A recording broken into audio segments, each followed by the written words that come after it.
Grazie, Che grazie magia. Antonello, grazie.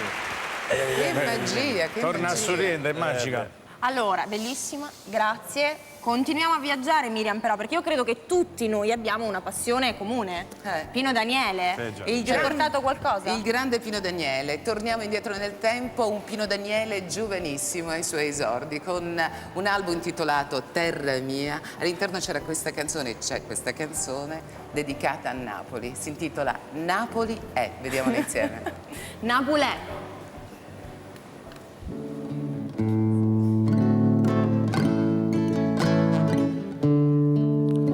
Napoli mille colore,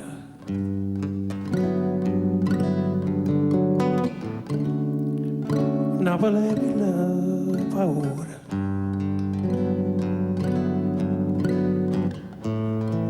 Napoli è la voce delle creature che sai chiaro chiaro e tu sai che non si sola.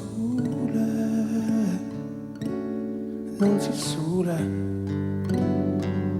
No, no, no.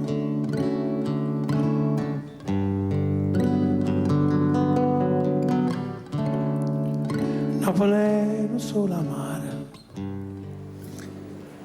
Pino Che meraviglia, Daniele. anche qui, eh? Poi la meraviglia è anche perché tutto questo diventa storia, aneddoti, no? Tu pensi che quando c'è funicoli funicolà, no? Tutto avviene perché viene costruita la famosa funicolare a Ma Napoli dai. intorno alla fine dell'Ottocento, 1880, ne parla anche Matilde Serao, poi la Ortesi, eccetera. Bene, cosa accade? Che i napoletani non la vogliono prendere. Ti piace la no, a me non mi piace perché hanno paura di prendere. E allora inventano questo, chiamiamolo jingle, ma è una cosa di più, che è quella che adesso Antonello ci fai sentire. Infatti, di danza turco, Nicolì, fa Nicolà. Evviva!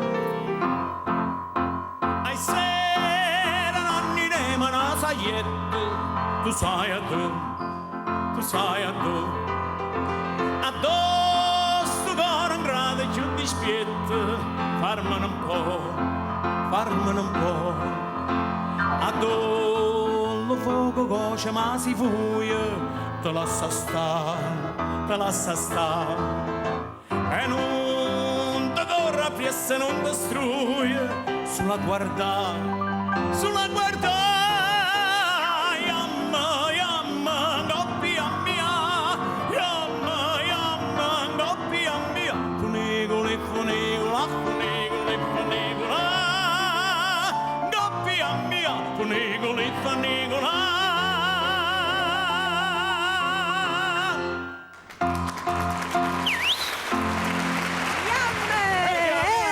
Eccoci!